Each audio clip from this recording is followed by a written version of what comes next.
Blessings, and welcome. Welcome back to the Sweet Spot. Thank you so much for joining me. I'm Dr. Derek Sweet. I'm your host. I've been on a journey with you this week, haven't we?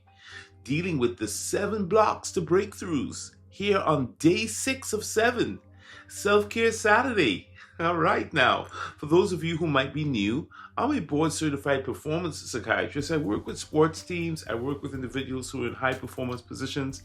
More than that, I love partnering with you on this journey, this mystery we call life. So we've been in a 7 blocks to breakthrough series. It's been amazing. We're in day 6. And look, we've had 7 days of telling the truth about your life so that the spirit can finally breathe again. On Monday, we faced ourselves. That was the first block. On Tuesday, we named the block. On Wednesday, we said, what do I truly want to remove a block?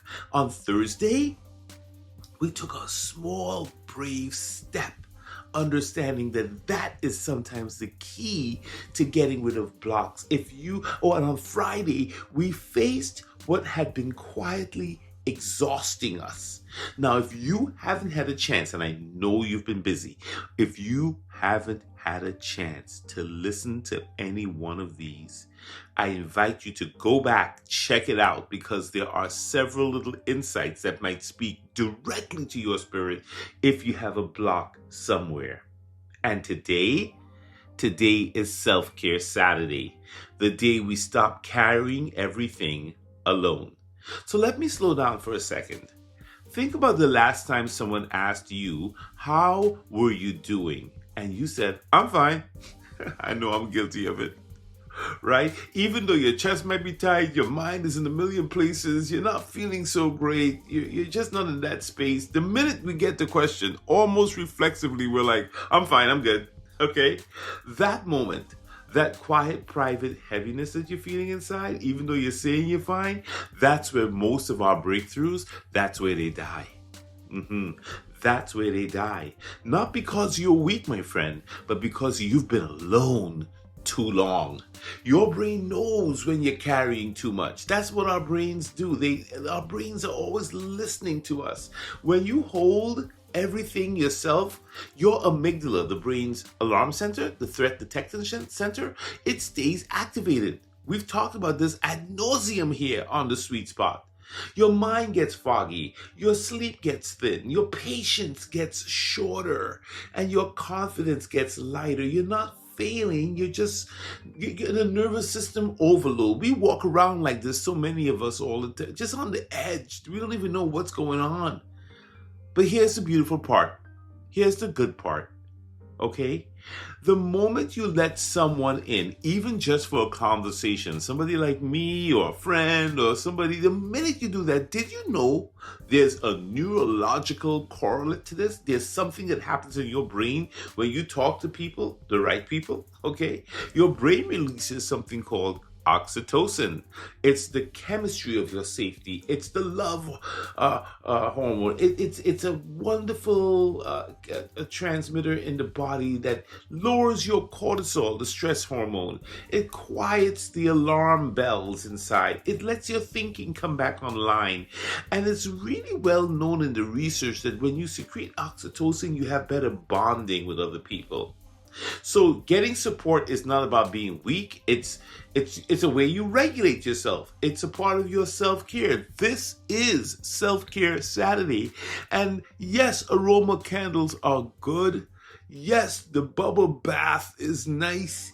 Yes, the spa is wonderful, but sometimes we don't have time for all that. Sometimes a conversation with the right person in the right way and the right time. Pick up the phone and call somebody, or let somebody in who wants to talk to you. Spend a moment with that. That's self-care too. And for many of us, especially in our community, we were raised on strength. Quiet, strong, silent type. Raised on silence, raised to push through, to grind through. We've been raised to carry on without complaining. Our grandparents, our great-grandparents, they carried more than we'll ever know, and they did it quietly. But you know what they were good at? They didn't carry things alone. They leaned on each other. our church mothers, our barbershop wisdom, the front porch conversations, the gathering at your cousin's house for Thanksgiving. By the way, cuz, I'll be coming. By your aunt's house, like the day after Christmas. Hey, auntie, I'm coming.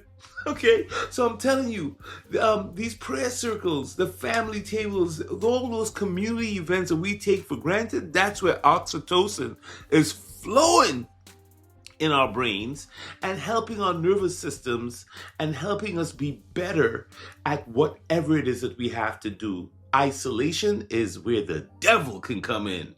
All right, so you can't isolate yourself. All right, in the ancient wisdom, Ecclesiastes 4:12, it says this in the Message Bible: be yourself. If not be yourself, by yourself, you're unprotected. When you're by yourself, that's the essence of it. By yourself, you're unprotected. With a friend, you can face the worst. A three-stranded rope is not easily snapped. In the more classic biblical way, it's a threefold cord isn't easily broken. Okay, so there's something about being together that the ancient wisdom, that our grandparents, that the older generation, they got that community. It's not a cute image. It's a survival strategy. That's God telling you you were never designed to do this life by yourself. Okay, Dr.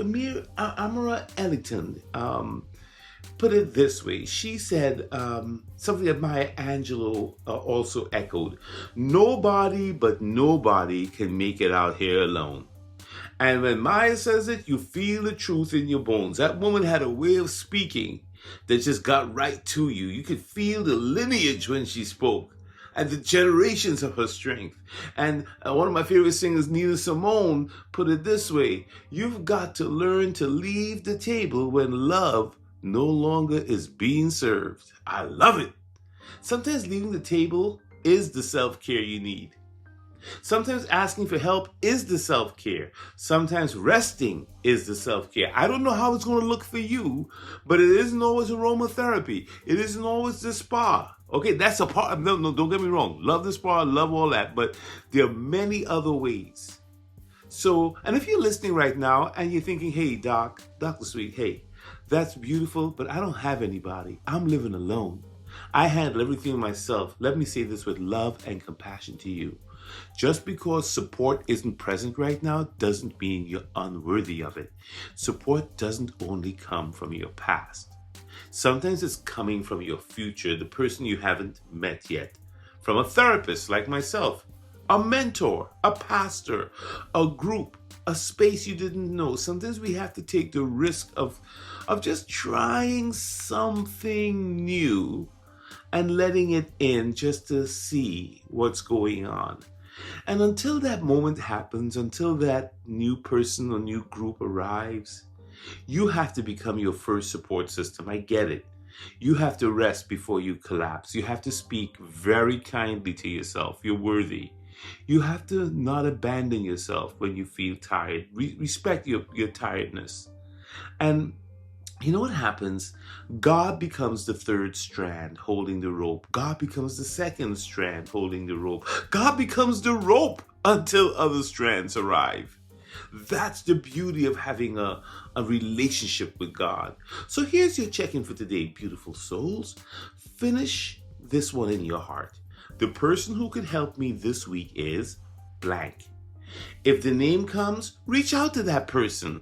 If no name comes, here's today's practice. The way I will help myself this week is, and both of those can work. Both of those are healing ways. Both of those are pathways to you. Okay, so you can get a breakthrough either way. You're not burned out because you're broken. You're burned out because you've been alone too long.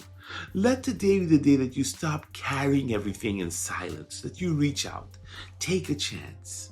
Tomorrow, my friends, is Slow Down Sunday, our final breakthrough. And we have another question. Yes, another question. What's my one commitment after this week? That's where transformation comes. It comes as a rhythm, not a moment, and We're going to figure that out tomorrow together. We're going to work through it. So, this is Dr. Derek Sweet, and you've been listening to The Sweet Spot. I hope you're getting something out of this. I love speaking with you. I love connecting with you. And I'm looking forward to seeing you tomorrow for Slow Down Sunday. If today touched you, subscribe. If today touched you, share this episode. Send it to someone who needs a reminder that strength grows faster with support, not without it. For science, for soul, for success, this is Dr. Derek Sweet.